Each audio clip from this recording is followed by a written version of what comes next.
ओम श्री परमात्मने नमः। ओम श्री गुरुभ्यो नमः। ओम मातृशक्तये नमः। ओम असतो मा सद्गमय तमसो मा ज्योतिर्गमय मृत्योर्मामृतंगमय। ओम शांति शांति शांति। योग दर्शन कक्षा 34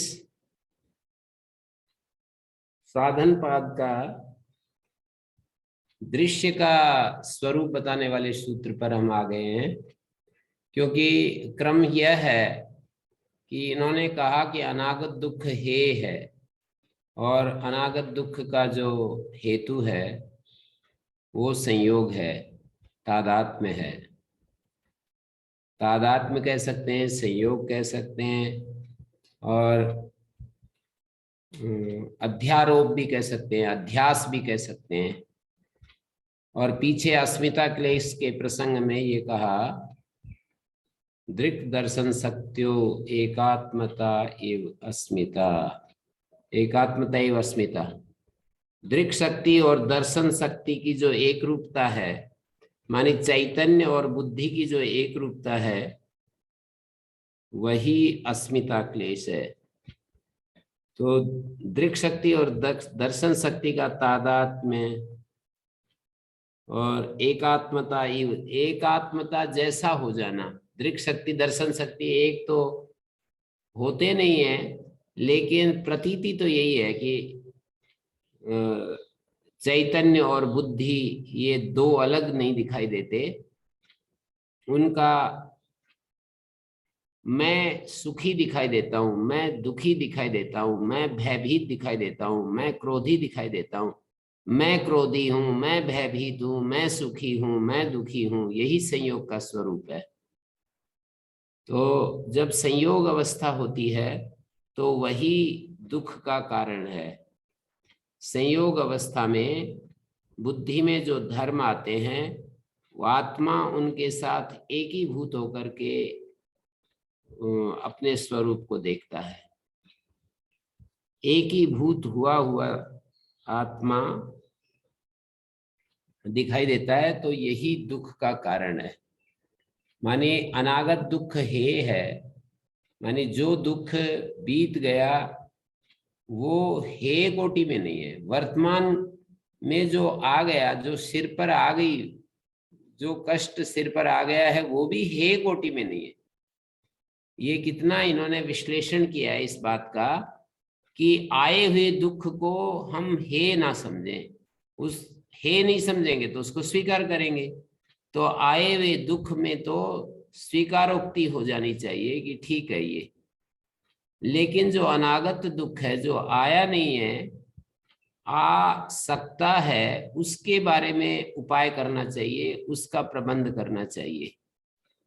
और वो उपाय यही है कि उसका जब हम उसके कारण को जब हम खोजते हैं तो वो कारण के हटाने से वो दुख भी हट जाएगा। तो यहाँ पर कहा हेयम दुखम अनागतम, जो अनागत दुख है वो हे है, और हे का हेतु है दृष्टा और दृश्य का संयोग। दृष्टि दृश्य संयोगो हे हेतु। अब यहाँ पर दृश्य का स्वरूप बताएंगे, फिर दृष्टा का स्वरूप बताएंगे, दृष्टा दृश्य का और संयोग बताएंगे। ये सारी चीज बताएंगे क्योंकि इसी सूत्र के ऊपर सारा ये टिका हुआ है। दृष्टा का क्या स्वरूप है, पहले दृश्य का स्वरूप बताने जा रहे हैं अभी 18वें सूत्र में। दृश्य की फिर जो कैटेगरीज बता करके 19वें सूत्र में दृश्य की 4 कैटेगरीज बना करके दिखाएंगे। फिर 20वें सूत्र में दृष्टा का स्वरूप बताएंगे, मानी दृश्य दृष्टा।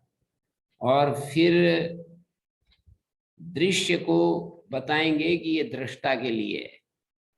फिर ये बताएंगे कि ये दृश्य कृतार्थ पुरुष के लिए इसका कोई प्रयोजन नहीं है, जो अकृतार्थ हैं उन्हीं के लिए दृश्य का प्रयोजन है। फिर ये संयोग दुख का कारण बताया, उस संयोग का स्वरूप बताएंगे। 22वें सूत्र में जाकर के संयोग का जो स्वरूप है, 23वें सूत्र में संयोग का स्वरूप बताएंगे कि ये संयोग का स्वरूप क्या है। 23वें सूत्र में जाकर के संयोग का स्वरूप बताएंगे और उस संयोग का कारण बताएंगे। संयोग का भी कोई ना कोई कारण है। ये पूरी श्रृंखला बता करके और फिर कहेंगे संयोग का जो कारण है वो अज्ञान है, अविद्या है। तो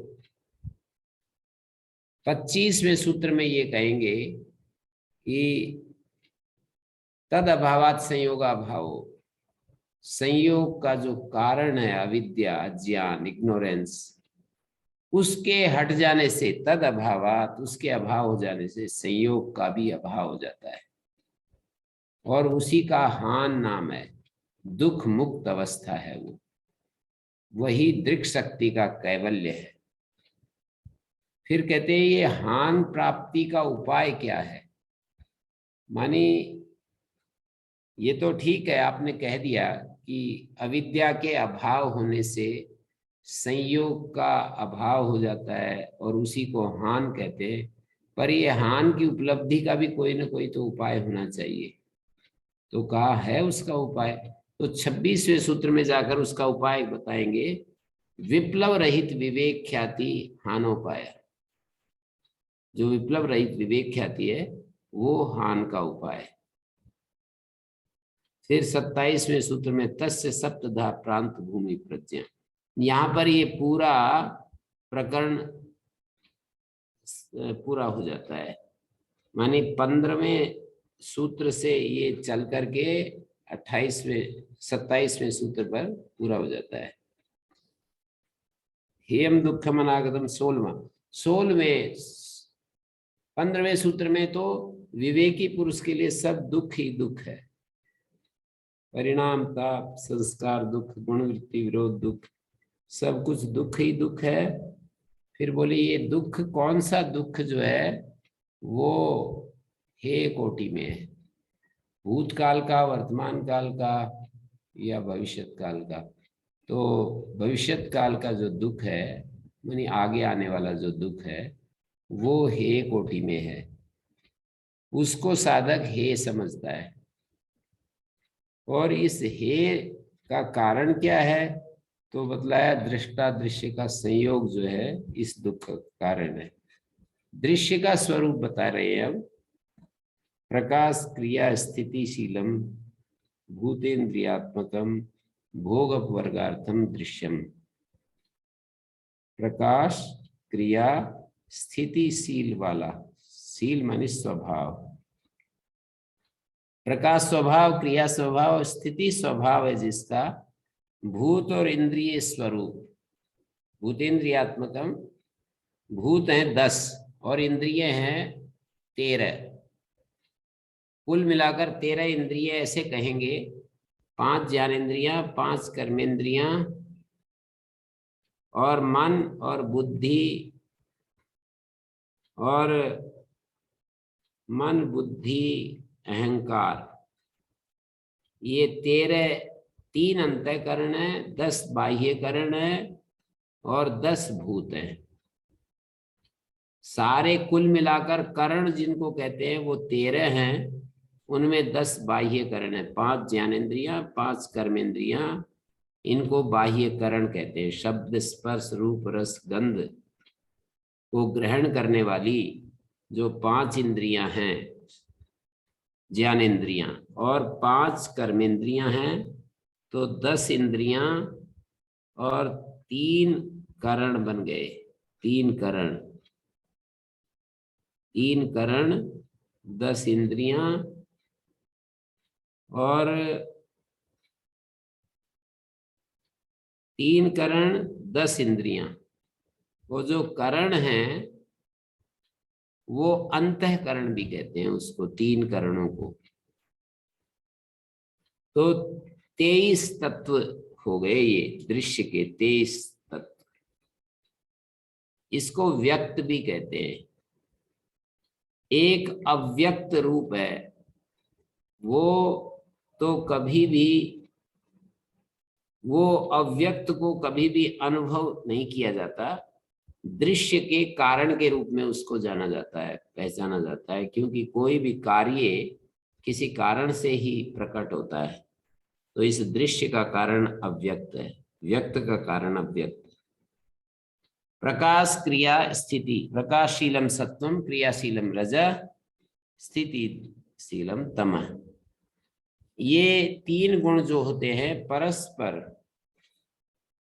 परस्पर उपरक्त प्रविभागा, ये परस्पर उपरक्त प्रविभाग वाले हैं।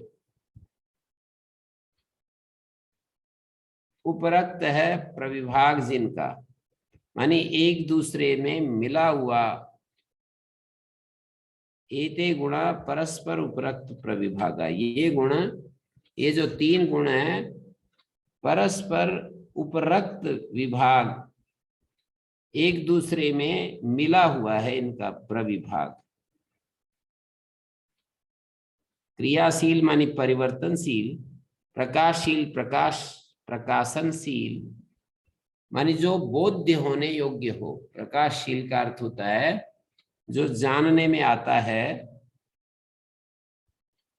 जो आत्मा होता है वो बोध्य ज्ञेय के रूप में नहीं कभी भी उपस्थित होता है, वो तो हमेशा ज्ञाता ही रहता है।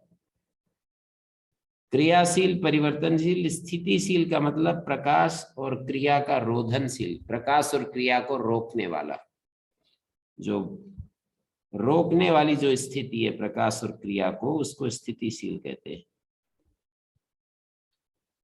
तो सभी प्रकार के ज्ञान और ज्ञेय वो प्रकाश के उदाहरण बनेंगे। सब प्रकार के क्रियाएं या कर्म क्रिया के उदाहरण बनेंगे। सब प्रकार के ज्ञान और ज्ञेय ये प्रकाश के उदाहरण है। यानी जो ज्ञान होते हैं और जो ज्ञेय होते हैं वो प्रकाश के उदाहरण। जैसे कि मुझे मकान का बोध हो रहा है, वृक्षों का बोध हो रहा है, पशुओं का बोध हो रहा है, गायों का बोध हो रहा है, तो ये जो ज्ञान है, और ज्ञान के द्वारा जिनको हम जानते हैं, ज्ञेय जो हमारे सामने प्रस्तुत होते हैं ज्ञेय के रूप में, वो प्रकाश के उदाहरण है। और सब प्रकार की क्रियाएं कर्म, सब प्रकार की जो क्रिया है या कर्म है वो क्रिया के उदाहरण है। और सब प्रकार के संस्कार या का धार्य भाव जिनको हम धारण करते हैं वो स्थिति के उदाहरण है। तो सत्वादि का परिणाम दो प्रकार का है, भूत और इंद्रिय, मानी व्यवसाय रूप या व्यवसाय रूप। सत्व रजस तमस, जो ये सत्वादि जिनको हम कहते हैं, उनका दो रूपों में परिणाम होता है, एक भूत के रूप में और एक इंद्रिय के रूप में। भूतेन्द्रियात्मकम सूत्र में कहा है, भूत रूप में, इंद्रिय रूप में। तो व्यवसाय मानी प्रकाश, क्रिया और धारण, यानी जो प्रकाशन है, जो क्रिया है, जो धारण है, उसको व्यवसाय कहते हैं। मानी जो निश्चय जिसके द्वारा निश्चय करते हैं वो व्यवसाय होता है, और जिसका निश्चय करते हैं उसको व्यवसाय कहते हैं। तो भूत जो तत्व हैं वो व्यवसाय रूप होते हैं, और जो इंद्रियां हैं वो व्यवसाय होती है। भूतेन्द्रियात्मकम है, दो विभाग बताए सत्वादि के, भूत और इंद्रिय। तो भूत तो व्यवसाय रूप है और इंद्रियां व्यवसाय रूप है। माने इंद्रियों में प्रकाशन, क्रिया और धारण ये स्थिति उत्पन्न होती है, और व्यवसाय ज्ञेय, कार्य और धार्य, यानी जिसका प्रकाश होता है उसको ज्ञेय कहते हैं, और जो जिसके ऊपर क्रिया होती है वो कार्य होता है, जिसको धारण किया जाता है वो धार्य होता है। जिसके ऊपर क्रिया होती है, जिसके ऊपर, तो वो कार्य पदार्थ है। ज्ञान, कार्य, ये सब सत्व रजस तमस की मिली हुई वृत्तियां हैं। इनमें से प्रत्येक में प्रकाश क्रिया और प्रकाश क्रिया, प्रत्येक में प्रकाश क्रिया और स्थिति ये प्राप्त होती है। माने जैसे हम वृक्ष ज्ञान को यदि लें, वृक्ष हमारे को समझ में आता है, ज्ञान में आता है, तो उस ज्ञान में लगी हुई क्रिया भी है एक। यदि हम वृक्ष को लेते हैं तो वृक्ष का ज्ञान का जो बोध अंश है, वृक्ष का जो ज्ञान है वो बोध के रूप में, वृक्ष का ज्ञान या बोध अंश ही प्रकाश है। जिस क्रिया विशेष के द्वारा वृक्ष ज्ञान उत्पन्न होता है वो उस ज्ञान में लगी हुई क्रिया है, और ज्ञान की जो शक्ति अवस्था है जो उद्घाटित होकर ज्ञान स्वरूप होती है वो उसके अंतर्गत धृति या स्थिति है। वृक्ष ज्ञान को हमने पकड़ करके देखा, वृक्ष का ज्ञान या उसका जो बोध अंश है, वृक्ष हमारी बुद्धि में जो प्रकाशित होता है वो प्रकाश है। और जिस क्रिया विशेष के द्वारा ये वृक्ष ज्ञान उत्पन्न होता है बुद्धि की क्रिया के द्वारा, वो उस ज्ञान में लगी हुई क्रिया है। और ज्ञान की जो शक्ति अवस्था है माने जो उद्घाटित होकर ज्ञान स्वरूप होती है, हमारे बुद्धि में जो संस्कार के रूप में जो चीज बैठी है, जो प्रकट होती है, तो वो ज्ञान के रूप में प्रकट होती है, तो उसको धृति या स्थिति कहते हैं। संस्कार के रूप में हमारी बुद्धि में जो चीज पड़ी हुई है वो धृति या स्थिति कहलाती है। तो निष्कर्ष ये निकला कि अंतःकरण, ज्ञानेन्द्रिय, कर्मेंद्रिय और प्राण, इन सभी करणों में जो बोध होता है वही प्रकाश है, चाहे अंतःकरण में हो, चाहे ज्ञानेन्द्रिय में, चाहे कर्मेंद्रिय में, चाहे प्राण में। जो अवस्थांतरता दिखाई देती है वो क्रिया है, एक स्थिति से दूसरी स्थिति जो बदलती हुई दिखाई देती है। और क्रिया में जो शक्ति रूप है, पूर्व और जड़ रूप पर अवस्था, शक्ति रूप पूर्व अवस्था है, माने प्रकाश होने से पहले जो एक शक्ति रूप अवस्था है वो पूर्व अवस्था है, और बाद में जड़ रूप अवस्था स्टोर्ड एनर्जी के रूप में प्राप्त होती है, वही स्थिति है। तो व्यवसाय रूप करण के प्रकाश, क्रिया और स्थिति, ये जो व्यवसाय रूप है करण के प्रकाश, क्रिया, स्थिति है। व्यवसाय रूप विषय में प्रकाश्य माने जैसे रूप रस आदि प्रकाश्य होते हैं, और कार्य या उसके चलने की योग्यता या जाड्य या प्रकाश से कार्य की रुद्ध अवस्था, ये तीन प्रकार के व्यवसाय हैं। माने व्यवसाय में तीन प्रकार से, एक प्रकाश्य है, एक कार्य है, एक धार्य है। कार्य या प्रचालन योग्यता, धार्य, और जाड्य या प्रकाश्य या कार्य की रुद्ध अवस्था, इसी को प्रकाश, क्रिया, स्थिति गुणात्मक का। प्रकाश, क्रिया, स्थिति को छोड़कर ग्राह्य और ग्रहण का, ये भी एक तरीका है देखने का, ग्राह्य और ग्रहण। माने बाह्य जगत और अंतर जगत का अन्य कोई तत्व नहीं जाना जाता, कुछ जानने योग्य है नहीं। माने बाह्य जगत को हम ग्राह्य कहेंगे, अंतर जगत में भी कुछ जानने में आ रहा है तो वो ग्राह्य होगा, और जिसके द्वारा जानते हैं वो ग्रहण है। जैसे अंतःकरण है, बाह्यकरण है। अंतःकरण और बाह्यकरण को ग्रहण कहेंगे, और जिन जिन चीजों को हम जानते हैं उनको ग्राह्य कोटि में रखेंगे। बाह्य जगत शब्द आदि 5 गुणों द्वारा ज्ञात होता है।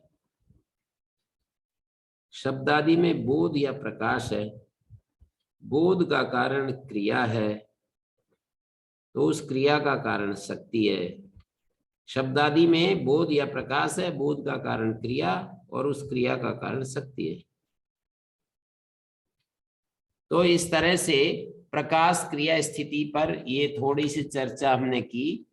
परस्पर उपरक्त प्रविभागा, ये सब गुण परस्पर एक दूसरे में उपरक्त है, प्रविभाग, इनका जो विभाग है वो एक दूसरे में मिला जुला होता है। संयोग विभाग धर्माणा, ये जो गुण है व्यास भाष्य में इनके स्वरूप पर विचार किया जा रहा है कि ये कैसे कैसे काम करते हैं, इनका स्वरूप क्या है। तो एक विशेषण डाला कि प्रकाशशीलम सत्वम क्रियाशीलम रज स्थितिशीलम तमा एते गुणा, ये जो गुण है परस्पर उपरक्त प्रविभागा, परस्पर उपरक्त है विभाग जिनका, ऐसे है ये गुण। संयोग विभाग धर्माणा, ये जो गुण है संयोग और विभाग धर्म वाले हैं। संयोग विभाग धर्माणा इतरेतर आश्रयण उपार्जित मूर्तया, एक दूसरे के सहारे से ये अपने स्वरूप को लाभ करते हैं। अपना सत्व अपना काम तब करता है जब दूसरे का सहारा मिलता है, रजस और तमस का सहारा। रजस भी इसी, रजस की भी यही स्थिति है, तमस की भी यही स्थिति। इतरेतर उपाश्रयण, दूसरे के सहारे से, दूसरे के आश्रय से, उपार्जित मूर्तया,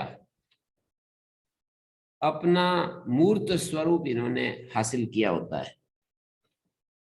परस्पर अंगांगित्वे भी असंभिन्न शक्ति प्रविभागा, परस्पर एक दूसरे के अंगांगी भाव इनमें रहता है। एक प्रमुख होता है तो वो अंगी होता है, दो उसके अंग होते हैं। कभी दूसरी अवस्था में वो जो अंग था वो अंगी हो जाता है, और जो अंगी था वो अंग हो जाता है। अंगांगी का मतलब है कि सत्व जब अंगी अवस्था में है, प्रकाश प्रमुख अवस्था में सतह पर है, तो प्रकाश जब अंगी है तो क्रिया और रज और तम अंग के रूप में कार्य करते हैं। और यदि क्रिया अंगी है, जैसे हमारा मन बड़ा क्रियाशील है, शरीर भी क्रियाशील है, तो उस समय शरीर अंग, शरीर में क्रिया एक अलग प्रकार की होती है, मन में क्रिया एक अलग ढंग की होती है। मन की क्रिया से शरीर की क्रिया भी प्रभावित होती है, लेकिन है उनके स्वरूप में अलग अलग ही पार्थक्य है। तो प्रकाश, क्रिया, स्थिति, ये जो तीन चीजें हैं, वो कह रहे हैं कि ये गुण इतरेतर उपाश्रयण उपार्जित मूर्तया परस्पर अंगांगित्य भी असंभिन्न, संभिन्न का अर्थ होता है मिला हुआ, असंभिन्न शक्ति प्रविभागा, इनका शक्ति प्रविभाग बिल्कुल अलग अलग बना रहता है। एक दूसरे के अंगांगी भाव होने पर भी असंभिन्न शक्ति प्रविभाग। तुल्य जातीय अतुल्य जातीय शक्ति भेदानुपातिना, तुल्य जातीय और अतुल्य जातीय जो शक्ति भेद है उसके पीछे चलने वाले होते हैं।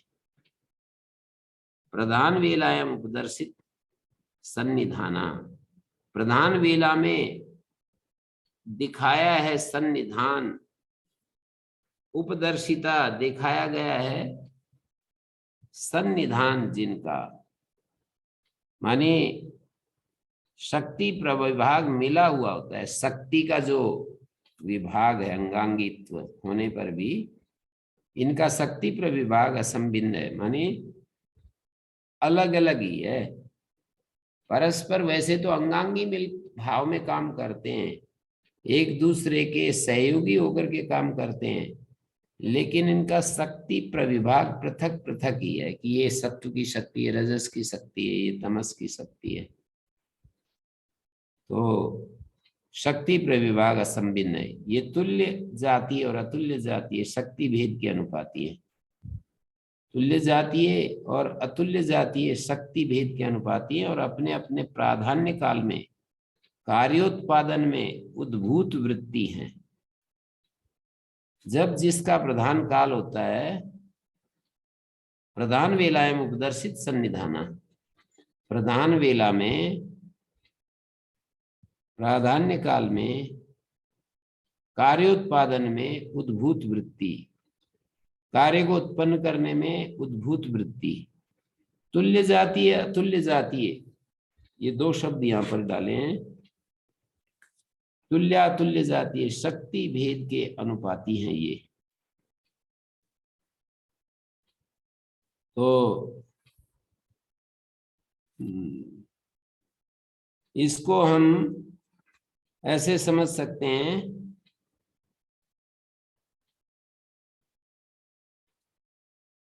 प्रधान वेला में उपदर्शित सन्निधाना, अपनी अपनी प्रधानता के समय कार्योत्पादन में इनकी वृत्ति प्रकट होती है। प्रधान वेला मानी अपनी प्रधानता के समय, उपदर्शित सन्निधाना सानिध्य उपदर्शित करते हैं। प्रधानता के समय माने यद्यपि गुण समूह स्थल विशेष में सहकारी रहते हैं, फिर भी जब उनके प्राधान्य का समय आ जाता है तो उस समय वे अपने कार्य को उत्पन्न करते हैं। प्रधान वेला में उपदर्शित सन्निधान अपनी अपनी प्रधानता के समय कार्योत्पादन में उद्भूत वृत्ति वाले होते हैं। प्रधान अवस्था में उपदर्शित सन्निधान अपना सानिध्य मानी सत्व अपना सानिध्य दिखाएगा कार्य में, रजस अपना सानिध्य दिखाएगा, तमस अपना सानिध्य दिखाएगा। माने गुण समूह स्थल विशेष में सहकारी रहते हैं, फिर भी जब उनके प्राधान्य का समय आता है उस समय वे अपने कार्य को उत्पन्न करते हैं। राजा की मौत के पश्चात जैसे निकटतम राजपुत्र को राजा बना दिया जाता है, शीघ्र बना दिया जाता है, तो ऐसे ही जागृत रूप सात्विक अवस्था विशेष में रज और तम सहकारी रहते हैं। जागृत अवस्था में जो सात्विक अवस्था होती है तो रज और तम सहकारी होते हैं, किंतु वे सन्निहित या कार्यारंभ के लिए उद्यत होकर रहते हैं। सन्निहित रहते हैं या कार्यारंभ के लिए उद्यत होकर रहते हैं। सत्व का प्राधान्य कम होते ही वे प्रधान होकर सत्व की प्रधानता कम हुई तो वे प्रधान होकर स्वप्न या निद्रा रूप अवस्था उद्भावित कर देते हैं। ये जो गुण है जैसे ही मौका लगता है तो वो कार्यारंभ के लिए उद्यत होकर के रहते हैं। सत्व का प्राधान्य कम होते ही वे प्रधान होकर स्वप्न और निद्रा रूप अवस्था उद्भावित कर देंगे। स्वप्न आने लगेंगे, नींद आ जाएगी। इसी भाव को भाष्यकार ने प्राधान्य वेला में प्रधान होकर अपना सन्निधानत्व दिखाते हैं, अपनी समीपता प्रदर्शित करते हैं कि मैं भी देखूं। और अप्रधान्य काल में भी गौण अवस्था में भी वे प्रधान के अंतर्गत भाव में रहते हैं। वो व्यापार मात्र से या सहकारिता से अनुमित होता है। माने अप्रधान काल में यहां पर दिया है कि अप्रधान काल में शब्द है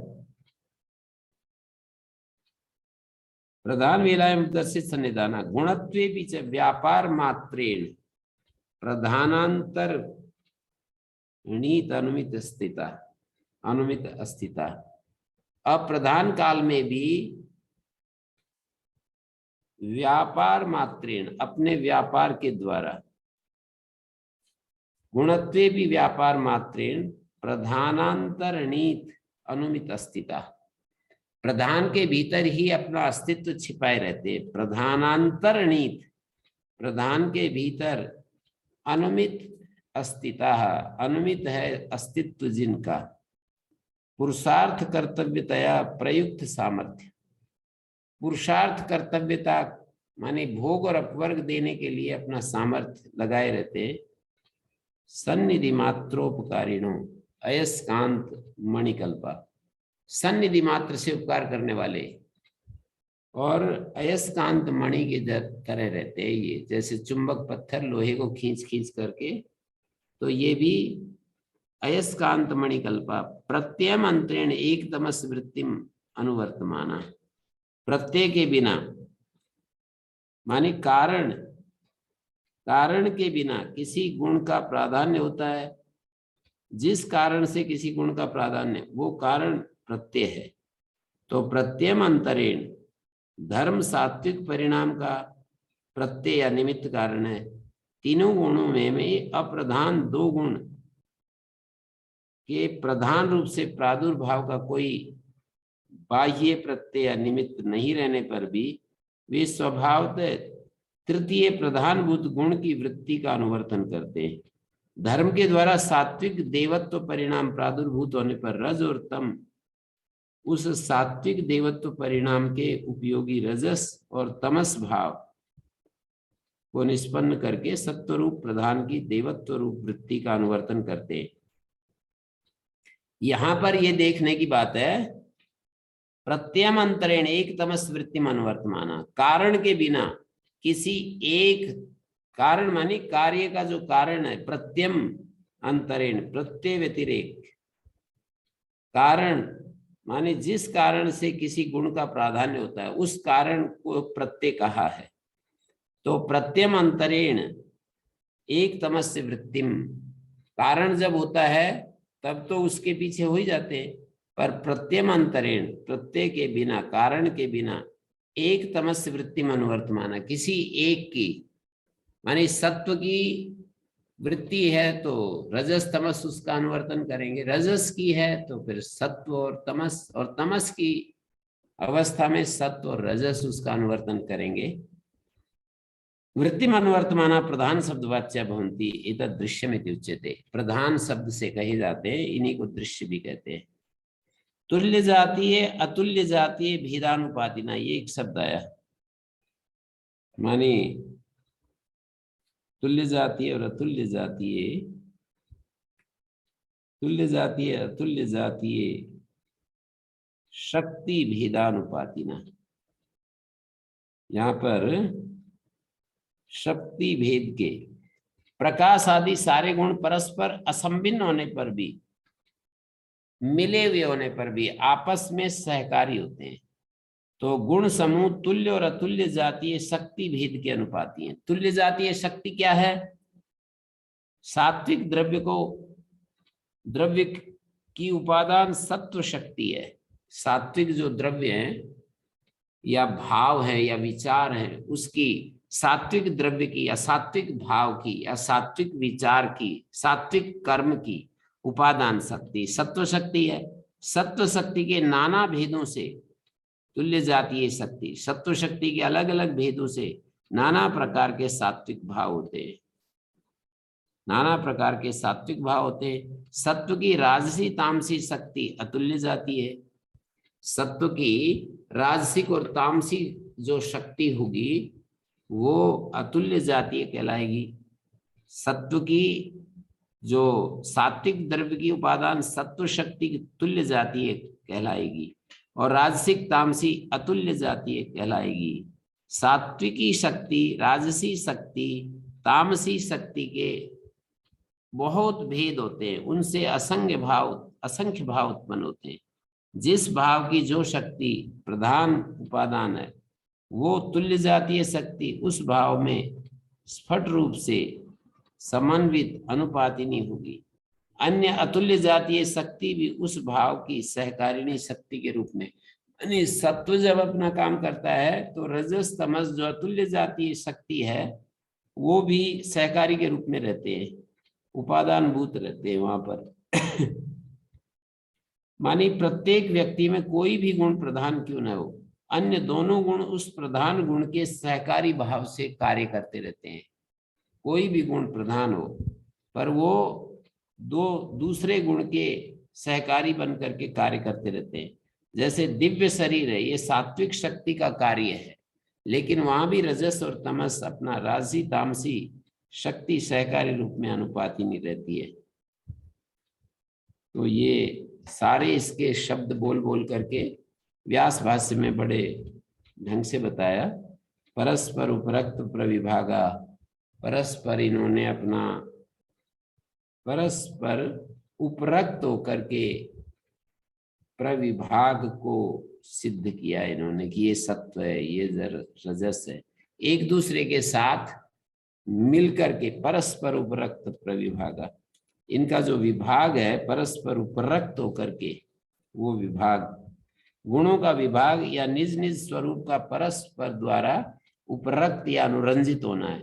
सभी गुण सदा ही विकार व्यक्ति रूप से, जैसे रूप रस घटपट आदि ज्यायमान होते हैं, सदा ही विकार व्यक्ति के रूप में ज्यायमान होते हैं। हर व्यक्ति में ही त्रिगुण मिश्रित है, तो उसका विश्लेषण कर देखने से एक और सत्व, एक और तमा और बीच में रजय मिलेगा। सत्व कहने से रज और तमय रहेंगे ही। सत्व कह दिया तो रज और तमय रहेगा, रज और तमय कह दिया तो उसमें भी यही समझेंगे। रज कह दिया तो सत्व और तमय रहेगा, तमय कह दिया तो सत्व और रज रहेगा। एक जब है तो दूसरे रहते ही है। तो गुण समूह आपस में मिलित हुए हैं, आपस में उपरक्त हैं, मिले हुए हैं।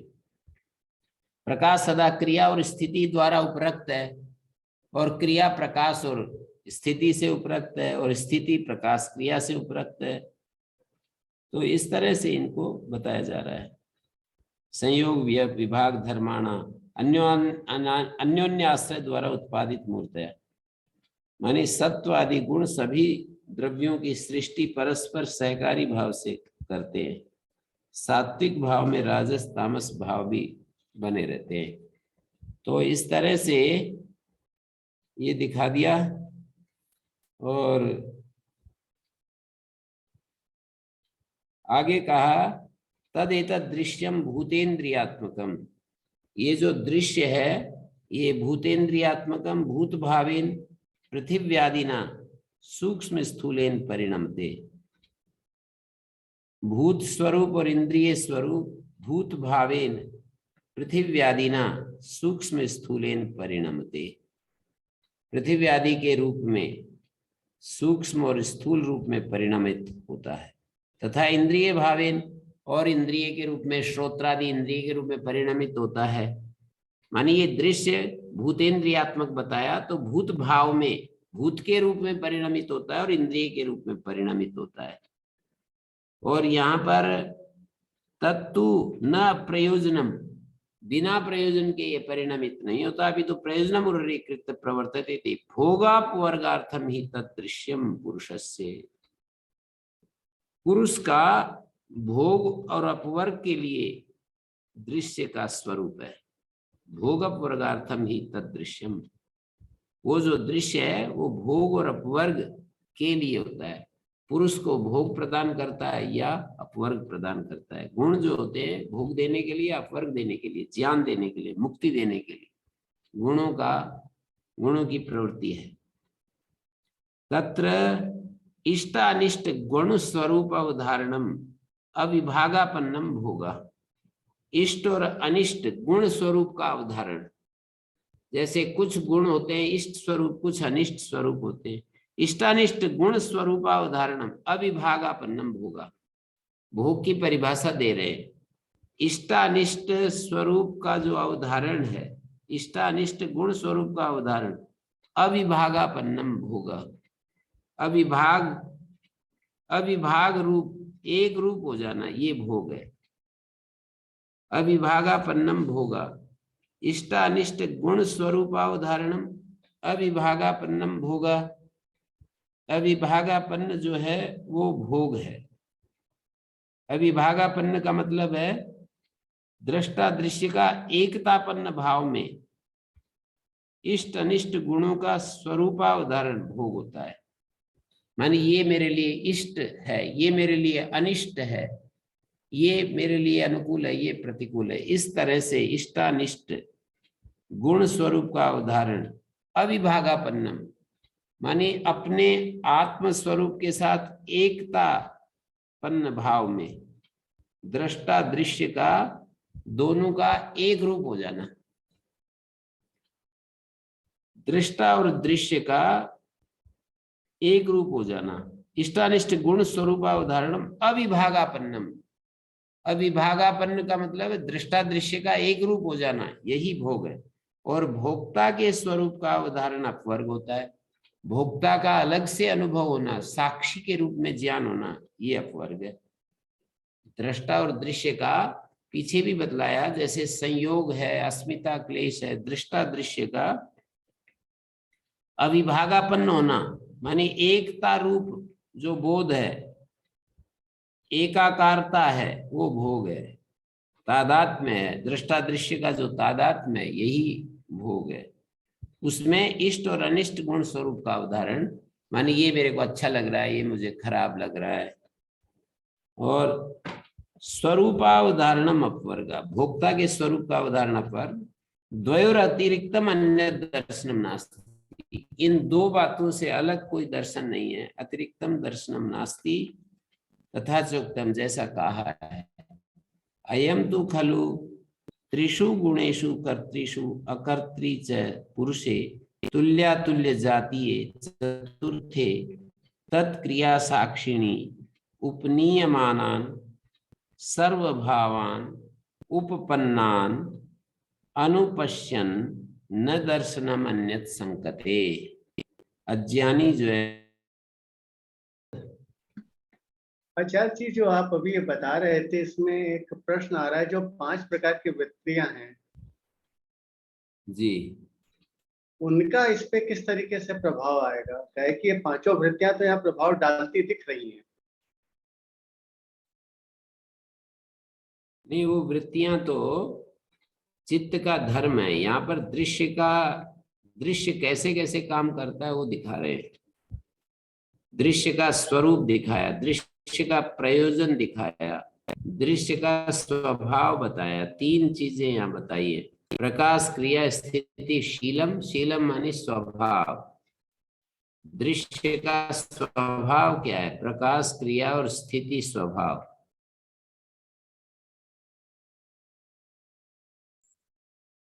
तो ये वृत्ति से बन रही है, तो आपकी आवाज नहीं आ रही है फिर आचार्य जी। मैं कह रहा था, आप ध्यान दीजिए मेरे शब्दों पर। इस सूत्र में 3 बातें बताई हैं। आ गई आवाज। मैं ये कह रहा था, इस सूत्र में 3 बातें बताई है। जो मैं कह रहा हूं उस पर ध्यान दीजिए तो पता चलेगा कुछ। प्रकाश, क्रिया, स्थिति, स्वभाव वाला है दृश्य, एक बात। भूतेन्द्रियात्मकम दृश्यम, ये दूसरी बात है कि दृश्य का स्वरूप क्या है? बोले भूत स्वरूप है और इंद्रिय स्वरूप है। भूत स्वरूप मानी पंचभूत होते हैं ना, शब्द, स्पर्श, रूप, रस, गंध, ये भूतों का स्वरूप है। तन्मात्र स्वरूप सूक्ष्म भूत और स्थूल भूत, उनको तन्मात्र स्थूल भूत भी कहते हैं। तो भूतों का, दृश्य का स्वरूप क्या है? भूत इंद्रियात्मकम, भूतात्मक और इंद्रियात्मक। भूत स्वरूप और इंद्रिय स्वरूप। इंद्रिय स्वरूप में 5 ज्ञानेंद्रियां, 5 कर्मेंद्रियां, मन, बुद्धि और अहंकार। ये इसका स्वरूप है दृश्य का। और दृश्य का प्रयोजन क्या है? तो बतलाया कि भोग देना और अपवर्ग देना। अब भाष्यकार ये समझाना चाहते हैं कि भोग क्या है और अपवर्ग क्या है, और ये कैसे कैसे काम करते हैं। ये जो प्रकाश, क्रिया, स्थिति, शीलम बताया, तो भाष्यकार ने बहुत सारे शब्द प्रयोग करके और ये समझाया है कि तीनों गुण परस्पर मिलकर के कार्य करते हैं। एक जब प्रधान होता है तो 2 साइलेंट रहते हैं। जब दूसरा प्रधान हो जाता है तो पहले वाला भी साइलेंट हो जाता है। एक समय जब मुख्य रोल में होता है तो दूसरे चुप हो जाते हैं, ऐसा दिखाया है यहाँ पर। और जब पुरुषार्थ की कर्तव्यता है, उससे ये अपना अपना स्वरूप दिखाते हैं। प्रयुक्त सामर्थ्य सन्निधि मात्रोपकारिण, सन्निधि मात्र से ये गुण उपकार करते हैं, अयस्कांत मणि के समान है। और कारण के बिना एक तमस वृत्ति अनुवर्तमाना, किसी एक की वृत्ति का अनुगमन करते हैं। इस तरह से इनको प्रधान शब्द से कहा जाता है, इसी को दृश्य भी कहते हैं। तो फिर ये इष्टानिष्ट गुण स्वरूपा उदाहरण विभागापन्नम भोगा, ये बताया कि इष्ट और अनिष्ट गुण स्वरूप का उदाहरण, जो एक दृष्टा दृश्य का एक रूप हो जाना, ये भोग है। भोक्ता का अलग अतिरिक्तम अन्य दर्शन नास्ति, इन 2 से अलग कोई दर्शन नहीं है।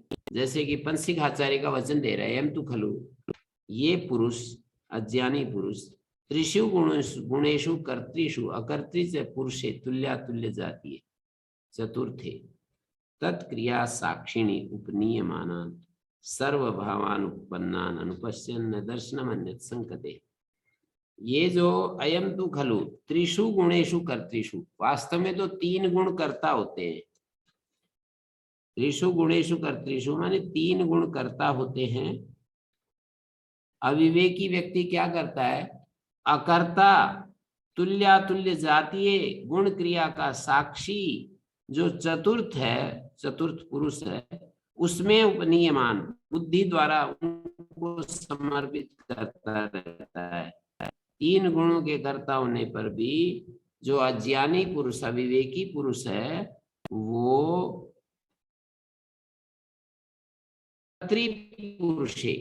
जो अकर्ता पुरुष है उसमें, जो कि तुल्यातुल्य जातीय है। तुल्यातुल्य जातीय कैसे बताया उसको, तो उसको ऐसे समझेंगे कि गुण क्रियाओं का साक्षी रूप है वो चतुर्थ पुरुष। तुल्यातुल्य जातीय को ऐसे समझ सकते हैं कि तुल्य जातीय और अतुल्य जातीय,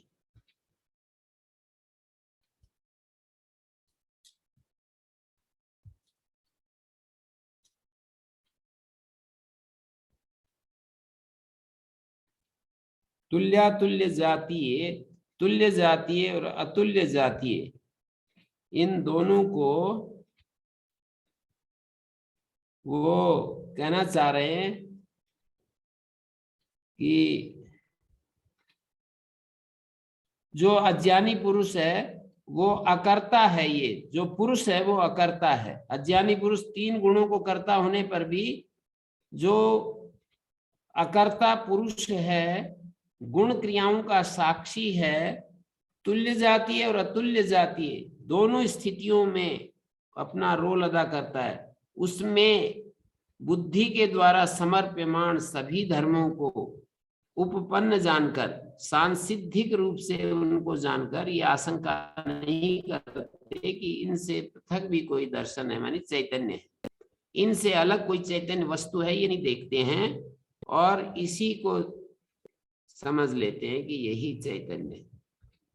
माने अविवेकी पुरुष, अकर्ता जो पुरुष है, जो इनके साथ गुण क्रियाओं का साक्षी है, वास्तव में अकर्ता है, लेकिन उसमें बुद्धि के द्वारा समर्प्यमाण धर्मों को सांसिद्धिक जानकर, माने निमित्त उनको उपपन्न जानकर, उनको वहां पर संसिद्ध समझकर ये आशंका नहीं करते कि इनसे अलग भी कोई दर्शन है। तो ये दिखाया है यहाँ पर।